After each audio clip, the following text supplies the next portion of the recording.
Welcome back to Rob on Holiday. A few weeks ago, we took a trip to Disneyland Paris. Nowadays, travelling abroad takes a bit more planning, so in this video, we're going to be talking about everything you need to do to be able to travel to France from the UK and back, as well as all the rules you'll need to follow while you're at Disneyland Paris.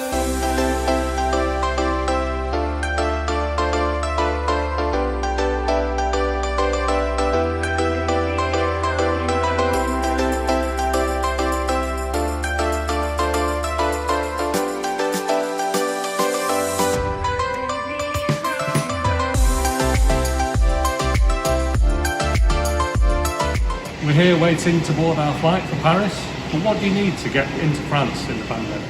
The UK is on France's orange list, so if you're double vaccinated, that means you need two documents to get in. The first thing is proof of your double vaccination. Now obviously you can have that on your phone, but we printed it out as well because that makes things easier. And the second thing is a sworn statement, which has to be printed out and signed with your own hand. And also, before you travel, don't forget to book your day 2 test for when you return home. So, to travel to France, you need proof of vaccination, which for UK viewers can be downloaded from the NHS app. You also need a declaration of honour, which you can obtain from the relevant French government website, and then you must print it out and fill it in by hand. And of course, you need your usual passport and boarding pass. Let's go to Paris.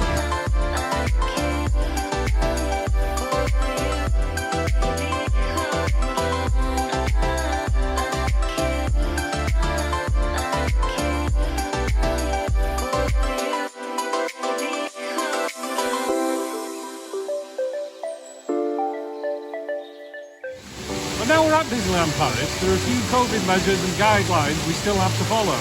The most important thing that's changed this year at Disneyland is the health pass. To get into the park area or the Disney Village, you need to present a health pass, which is your QR code for your double vaccination or evidence of a recent test. You will be asked to show your health pass at the security points near the park entrance and at the entrances to the hotels.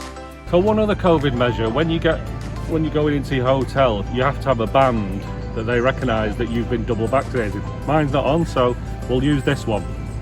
So you show your COVID pass, then you get your band, and then you can go in and out of the hotel all day without getting your COVID pass out.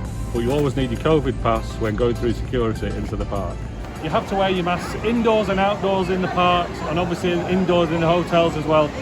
And in Disney Village, doesn't seem to be a problem. You want to walk around the lake area, that seems to be okay without the mask, but everywhere else, you've got to have your mask on. Now, as I've already said, everywhere in the park, you've got to wear the mask. And to be honest, it's quite warm, but it doesn't bother me most of the time.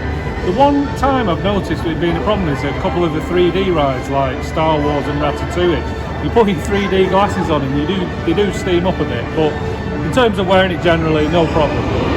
So as you can see, it's the same as last year. They've got lots of plexiglass screens in the queuing area which separate you from other people. That's a good measure. And also, new this year, they also have plexiglass screens in between the rows of some of the rides. That's different from last year. Small World is one of the rides where Disney have adapted to the pandemic, where they put plexiglass screens in between each row. And on It's a Small World, it's not a problem because you're looking up at there's a lot of colours up there and all the figures, and it's no problem. It's more of a problem, say, on Snow White and Pinocchio. Snow White specifically, you're going through it and you're seeing a lot of reflections in the plexiglass of things that are behind you, and it does alter the experience slightly. But obviously you can understand why Disney have had to do that. And of course, there's plenty of hand gel stations on and around the rides. Another point to note for the pandemic allowances is Disney have made a lot more outdoor seating available. I think this area is generally open anyway, but we've seen a lot more seats outside the hotels and around the parks where the restaurants are, so we're obviously encouraging people to spend more time in the open air. Every time you eat at a restaurant, you will be asked to scan a QR code, which will direct you to a website where you must fill in your name and phone number for use by the French track and trace service. You will be asked to do this whether you are planning to sit inside the restaurant or taking your food elsewhere. Let's just recap some important things that you need to know. You need a health pass to enter the Disney parks, Disney Village and Disney hotels. Your health pass can be proof of vaccination or a negative test result taken in the last 72 hours. Masks are mandatory indoors and outdoors in the theme parks, and indoors at Disney Village and the Disney hotels. Plexiglass screens have been installed in all attraction queues, as well as in between the rows on some attractions, such as It's a Small World. Social distancing stickers are still used in all queues and attractions, restaurants and shops.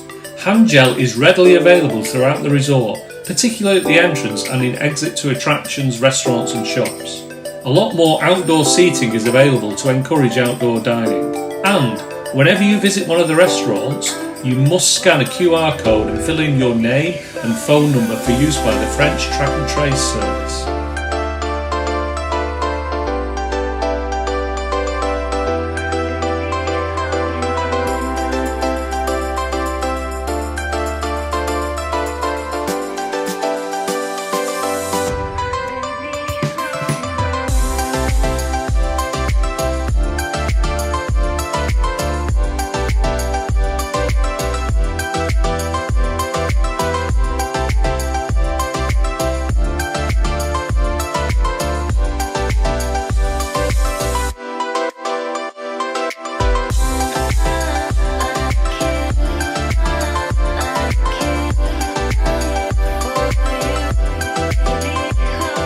So that's another Disney holiday done, and the big question of course is, was it worth it? Well, of course it is. If you've not been to Disney before, you're really going to enjoy it. If you have been before, you know what it's like and you know what keeps bringing people back.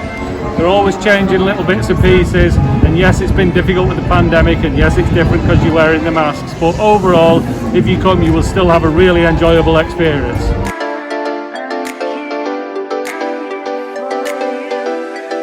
We visited Disneyland Paris in September, when you still had to show proof of a negative test to fly back to the UK.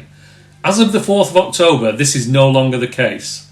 However, should you need to take a COVID test for another reason at Disneyland Paris, you may find this next segment helpful. Okay, for our visit to Disneyland Paris this year, being from the UK, we had to do our PCR test. It takes place in the Buffalo Bill building over there. I've got mixed feelings about it, to be honest. In the end, hopefully it's okay. The results are all negative, but it wasn't without problems. First we went in and we were told to fill in some things online on our phones, and then when we went to do the test, she said, oh, it's an antigen test. We said, no, we booked and paid for PCR. So then it turns out we didn't have to fill things in online, we had to just do it on a piece of paper. So we did all that, got the test done. We were going to get the test results 24 hours later. They actually came back in 7 hours, but guess what? There were only 2 correct results. One was in the wrong name and one didn't arrive back at all.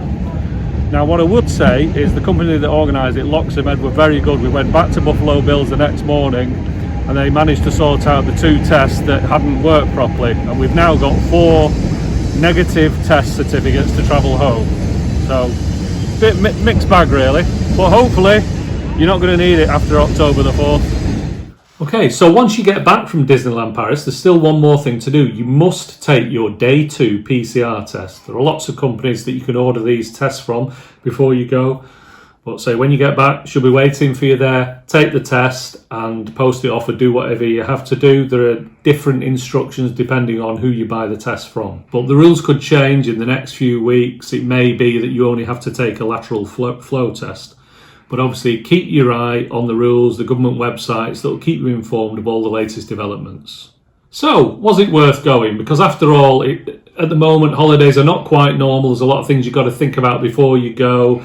Paperwork and showing at the airport, and for Disneyland Paris, you've actually got to show various passes just to get into the parks there. And then when you come back, you've got to take your day 2 test. So there's a lot to think about. But if you're organised, it's not that much of a problem. And of course, you have a fantastic time at Disneyland Paris. So was it worth it? Of course it is.